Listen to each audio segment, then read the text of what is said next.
Do not wish for a pet ostrich.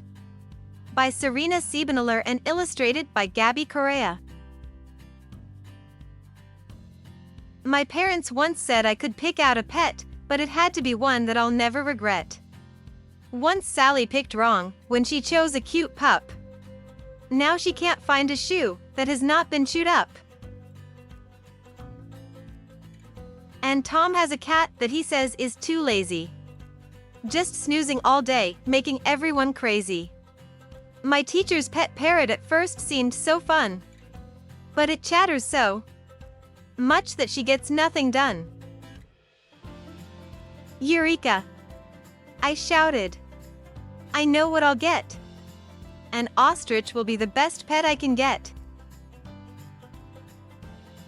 So, I wished on a star shooting off in the night. I wished for an ostrich with all of my might. Oh star, shining star, make my wishes come true. Please send me a bird like the ones in the zoo. And please will you give him a long, skinny neck. And also, please give him a beak that will peck. Then, asleep I went, woke up to check. It's here! I cried out as it pecked my neck. It looked at me blankly. My wish had come true. Now, what will I do? What will I do? Breakfast. I pondered. Now what do you eat? Popcorn? Spaghetti? Marshmallows? Meat? His appetite, as you've probably guessed, had me running to find more for him to digest. Apples. I cheered while collecting them all. Then I carefully stacked them, because he's so tall. I sat in my chair to observe and to wait as he scarfed down the apples. All 78. I called up the vet, Dr. Wally Kazoo. The apples are stuck, doctor. What should I do? Oh no! Dr. Wally Kazoo said in shock. Go get him some butter, a big, 1-pound block. The apples will smoothly go down his long throat. This has worked for a money, a pig and a goat.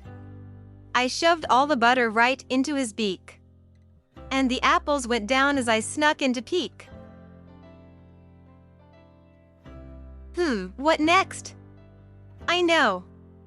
An ostrich is active. We'll get some fresh air. What a beautiful day. We can go anywhere. An ostrich might like a calm stroll at the zoo, or maybe instead some light jogging will do. So I put on his leash and he ran out the door. Then behind him I flew. Boy, this pet is a chore. Then after our run, we both sat down to rest, but he quickly became my celebrity guest. The crowd just went wild for an ostrich to touch. And they gathered for pictures. Oh, it was too much. He started to run, he was ready to leave, so I started to beg, oh come on will you please? But he just wouldn't listen, although I was pleading. He carried on running, till soon he was speeding. I chased him right past a giraffe and raccoon. And on past a hippo and then a baboon.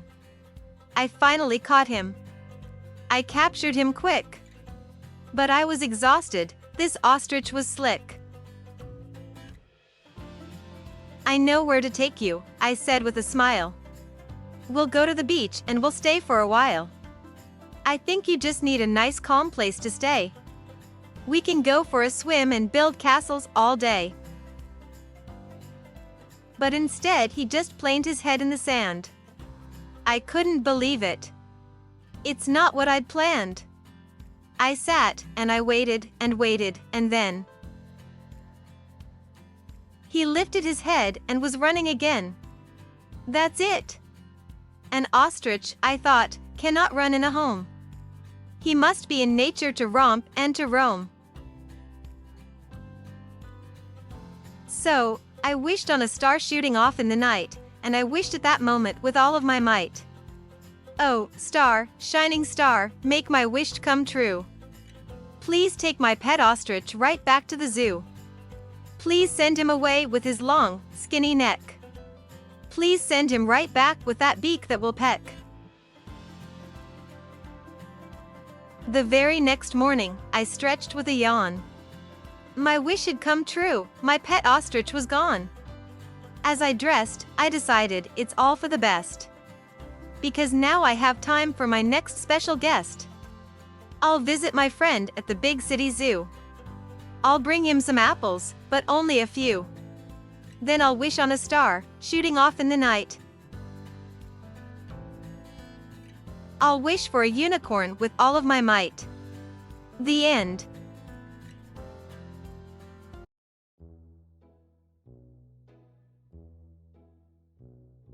Do Not Wish for a Birthday Unicorn by Sarina Siebenaler and illustrated by Gabby Correa.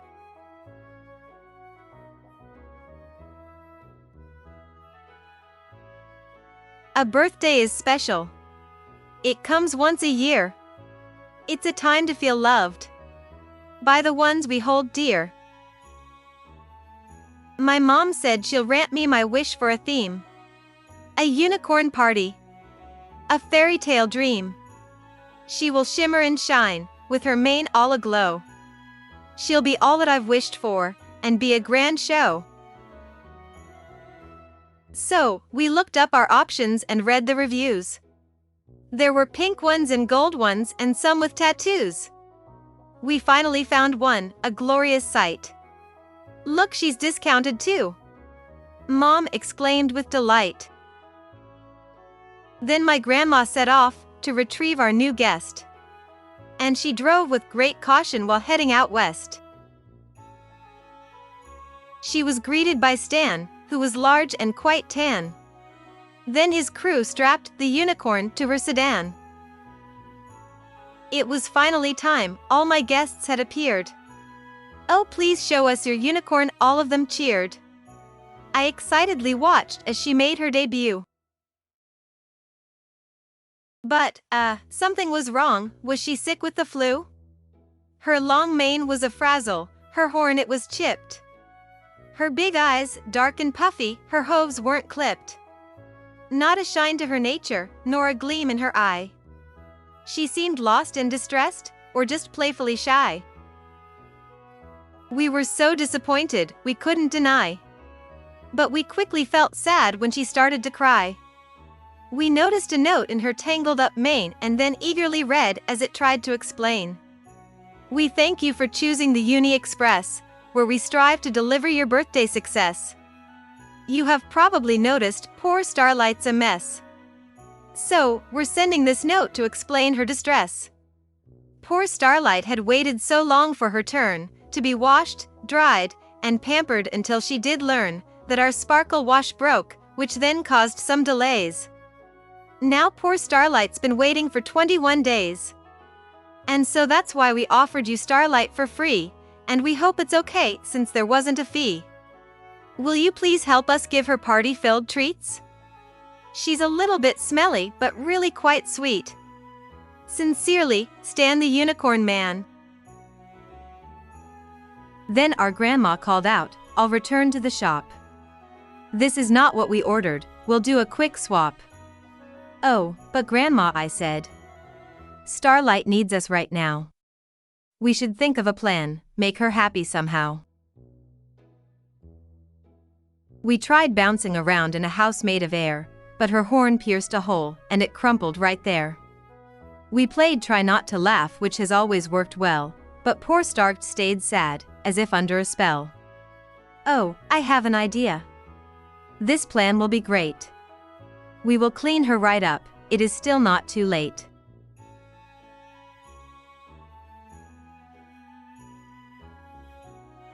Oh, dear Starlight, we said, are you ready to see? Please come out when you hear us count 1, 2, 3. Starlight's lips peeled right back with a grin underneath, and her colorful braces beamed off her teeth. She was finally happy. Her spirits were high. And she soared through the air while she painted the sky. The clouds formed some shapes of a cool party crew. With a mermaid, an ostrich, some fairies showed too. Then the sun started playing our favorite tunes. Boy, this had to be one of our best afternoons. We all marveled at Starlight, who sparkled and shined. 'Cause she sensed our intentions were thoughtful and kind. For, the spirit of kindness will always shine through, when we all work together to help someone blue. It's now time for the cake. Grandma shouted with glee. And then, Starlight's horn played happy birthday for me. As I blew out my candles, my breath made a swish. And I thought long and hard, for my next special wish. Soon Christmas will be here, I thought to myself. Oh. I wish that dear Santa would bring me an elf. The end.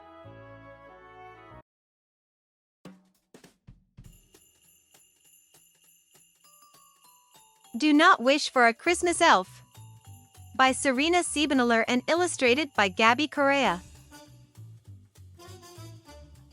'Twas 2 weeks before Christmas, the shops were jam-packed. We had just arrived home, and our gifts were all stacked.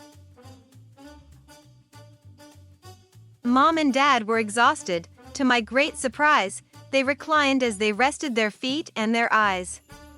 But then, all of a sudden, we heard the phone buzz.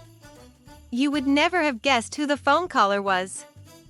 Ho ho hi, ho ho hi. The voice sounded uneasy. It's Santa, I gulped. I felt anxious and queasy. I have a big favor to ask you, dear cat. Do you mind if we have a short pre-Christmas chat? I'm in need of your help and your parents' approval, he said, and then paused for a slurp of his noodle. The North Pole is more hectic than ever before, with 100 new elves all lined up by my door. We are gearing them up for the elf mighty test, to ensure that they're ready to take on my quest. But one elf, her name is Jangles, is not quite prepared, so I really need help, Santa quickly declared. Jangles needs to be trained, though timing is tight. But I know with your help, she can get it all right. Yes, I'll do it. I beamed. I feel honored you'd ask. I will give it my all, to fulfill your big task. Shortly after our call, I went into my room, and then, Jangles appeared, just like lightning. Kaboom! In a hodgepodge of patterns, she had her own style. With her twinkling blue eyes and cheery white smile. Welcome, Jangles, I said, trying not to sound nervous. I think that you're here for my elf training service. Yes, I'm ready. She cheered. I'm excited to learn. I'll be ready to elf when it's time to return. We began in the kitchen with holiday treats. But the flour went flying on Mom's folded sheets. So, we started again and then mixed the wet batter. But a few seconds later, there was a huge splatter. Oh, Jangles, I panicked. Let's try to do better. But Jangles just shrugged as she wiped off her sweater. Then we cleaned it all up and began our new goal, to build 2 giant snowmen and gain some control. So, I rolled and I patted large balls made of snow for the jolliest, friendliest snow sculpture show. But then, when I looked up, my grin turned to a frown. Jangles' snowman was made, but was flipped upside down. Come on, Jangles, I pleaded. Let's try this once more. As her eyes gave a twinkle, she shrugged like before. Then we heard my mom call, Daddy picked up the tree. We both rushed back inside, so excited to see. Tons of ornaments, lights, and bright tinsel galore were all sitting in totes on our living room floor. Mom then made us hot cocoa with candy cane sticks, as my dad danced around and he showed off his tricks. We should start with the lights. I'm excited, aren't you? I am sure am, Jangles cheered. She then added, Yahoo! So I followed behind her. She's got this, I thought. But before I could blink, we were tied in a knot. Then I tried to stand up, but without any luck. The tree toppled right over, and then we were stuck. As my parents pitched in to untangle the mess, I felt bad that my efforts were not a success. I'm so sorry, sweet Jangles. I gave it my best. Now I'm worried you'll be unprepared for your test. Jangles climbed to my chest, and she gave me a hug. Then she looked at me sweetly and winked with a shrug. Cat, you gave with your heart, and to me, that's a win. You did such a great job. Now, you lift up that chin.